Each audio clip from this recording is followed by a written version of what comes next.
right? They all know one thing. That guy there is for real. He says exactly what he believes, and you can kiss his behind if you want to, or you can call the police. It don't make no difference.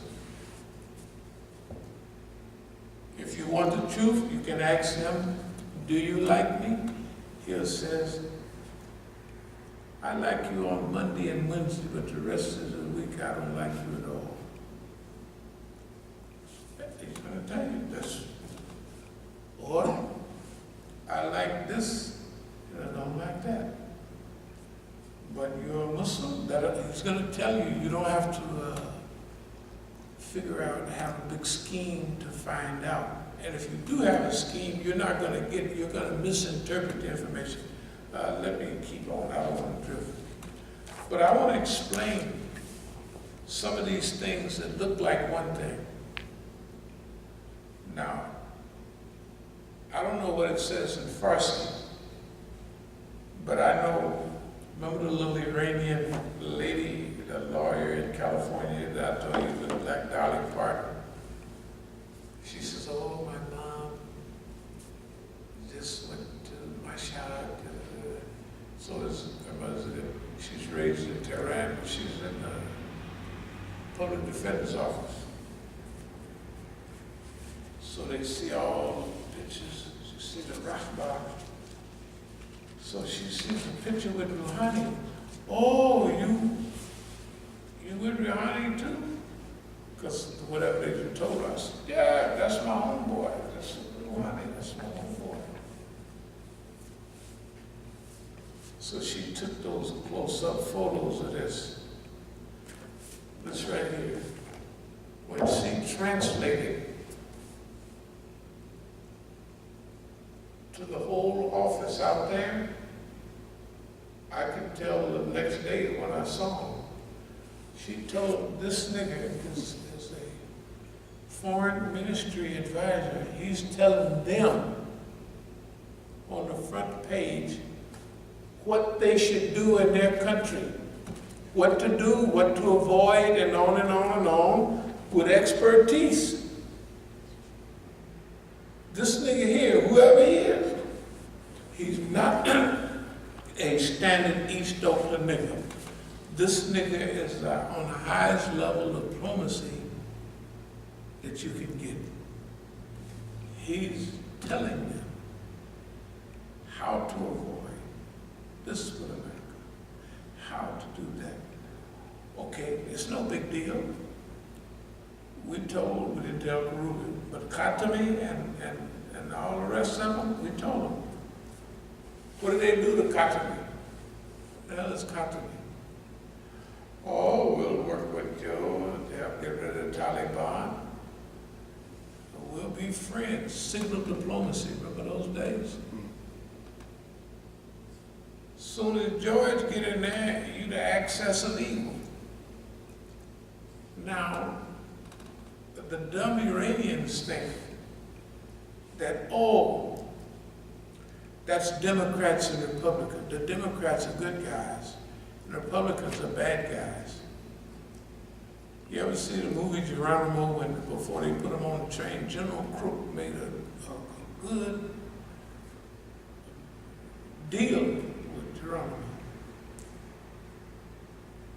The general is in the field. But the Congress threw that out. They do that all the time. You can make, look, so right now, the worst places to be is up next to the white man. Khatami, remember the brother said these reformers, man, they're getting our hair all over the place. They're like damn ants. This is the way brothers feel sometimes, you know. But what does Allah do? Allah take all of the reformers. Musa got him under house arrest. Karudi under house arrest. Rafsanjani passes away. Not Rafsanjani. Muawiyah passes away. They're trying to ease Rouhani up there, said Rahbar has got to pass away soon, sometime. or when he feels incapacitated or too old, he'll probably step back himself. Right now, he showers attack. That's what they was trying to do with Rafsanjani. He was waiting in the wings. But Allah called him home. Somebody called him home. Maybe he went the other way. And some people was relieved and happy. Of course, I don't know how anybody would be happy to see anybody leave the earth. But anyway, so they're trying to ease in dear Rouhani. That's the next Rahbar. But when the president, Ayatollah Khamenei was the president before. And the president that is a Rouhani is an alim, kind of thing. They have to bump him up a few stages in Ayatollahism. They just give him a boost and he'll become Marja or something like that. But God intervenes to clarify issues. Rouhani, Zarif, and all of them have been licking boots, been cutting our throats, not necessarily cutting our throats, but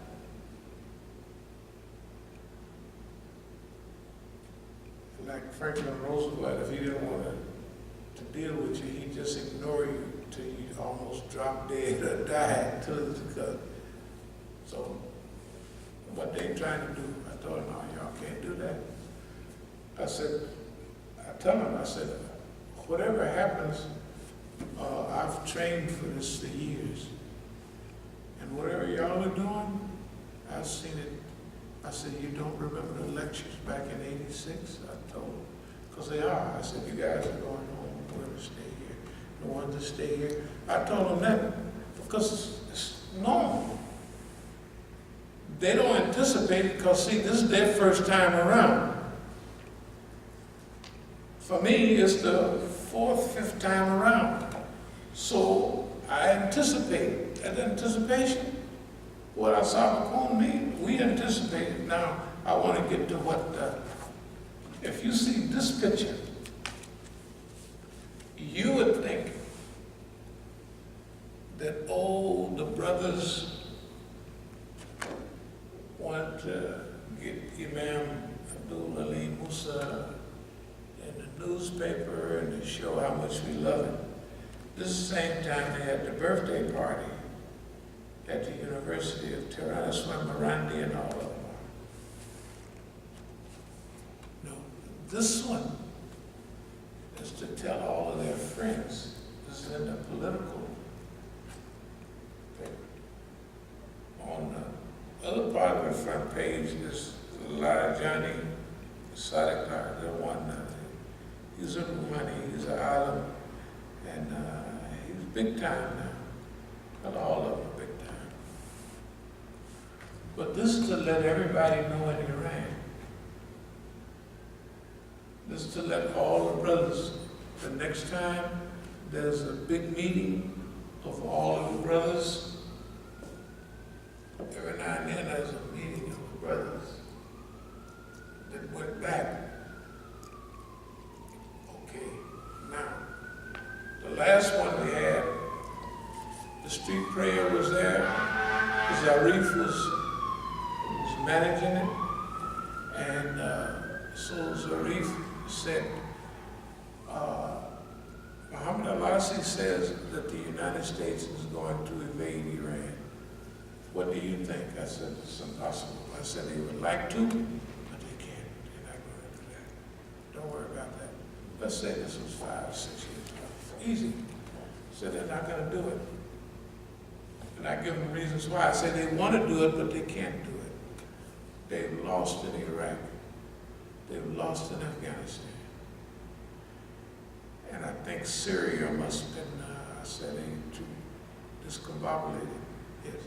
Yeah, I remember I read something similar in that on that website, Veterans Today, and what the guy was saying, he was saying that the political arm in the U.S. wanted to, as you're saying, to invade Iran, but the U.S. military won't let them because they know that's a war they can't win. At least that's what that article said. Well, no, Iran is, you gotta remember, in Iraq, who they kept saying, who do you think is studying the Americans and how they fight in detail? Who's helping the Iranians? So what's the main thing Iranian? They're right up next to the Americans, studying procedure, studying how they move, everything. In Afghanistan, you know, the Taliban used to be the bad guys, and they still are, but over there stuff changed. So you'd be shocked who's looking the other way with each other. And been doing it for several years. Well, I ain't your friend, but you know, right? But we can cooperate if y'all just, because it gets down to hard politics sometimes. We'll leave the border regions for you guys to have fun. And Afghanistan is a 1,000,000-mile border. You can't tell the Iranians from Afghanistan. Okay, now, I don't do that. Well, whatever I do it openly. We're clear on what we're just a minute now, what are we talking about here? Because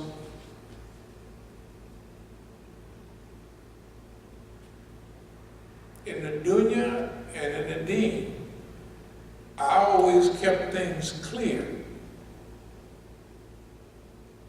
And I was always nonviolent because I didn't want nobody, it's a big deal, and happen to be sitting up worrying about me coming to get them. Because they men too. And if a guy's sitting up watching TV and they thinking the nigga gonna come get me, he got a crew too, he may come get you.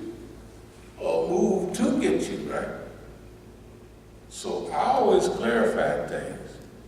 Hold it.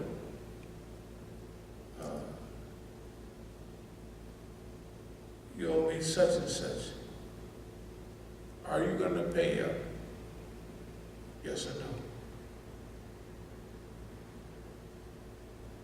Well, I said, I'll tell you what, we're selling on 25%. Just give me 25%. What you owe me, call it a day. Deal.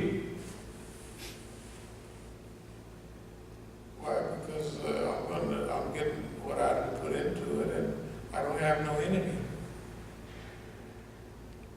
And if necessary, I told him 10%.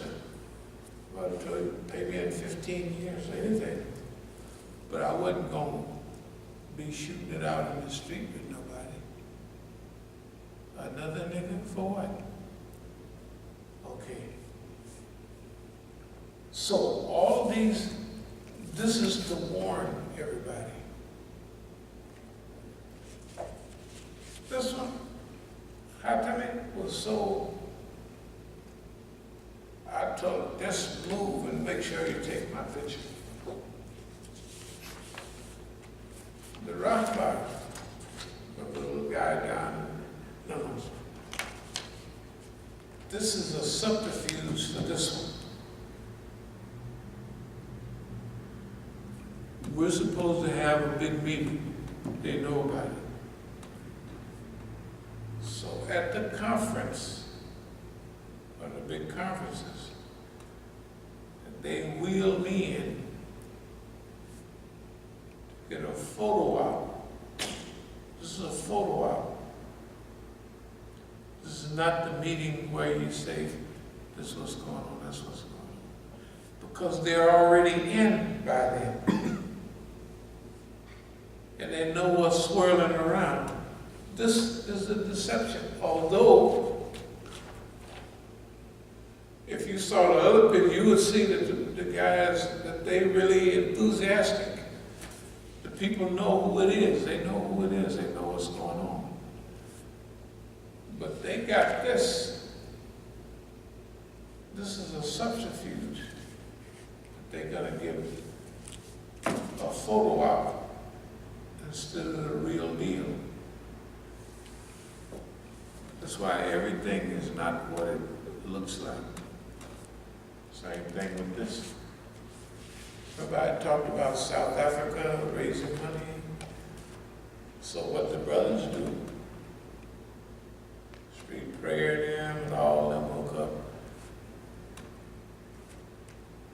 Have our homeboys, this is Robert for Central treatment program that we have started. You see who's on, they got their name right up there, and they got our Indian Jobs organization right here. They're co-sponsors. Remember, they pay for the trip. There's a booklet. I went all over the country giving the anti-drug message. Its history and how it works. I had given it before, but this main thing is telling them how you got where you were. Don't you remember those earlier lectures we told you that you have tons of potential to change the whole African continent? But you're going to have to move up, that is the Indians and Muslims, to a higher level and challenge the white authority and the stock market and everything. And you're going to have to pull the African along with you. They didn't do that. They stayed.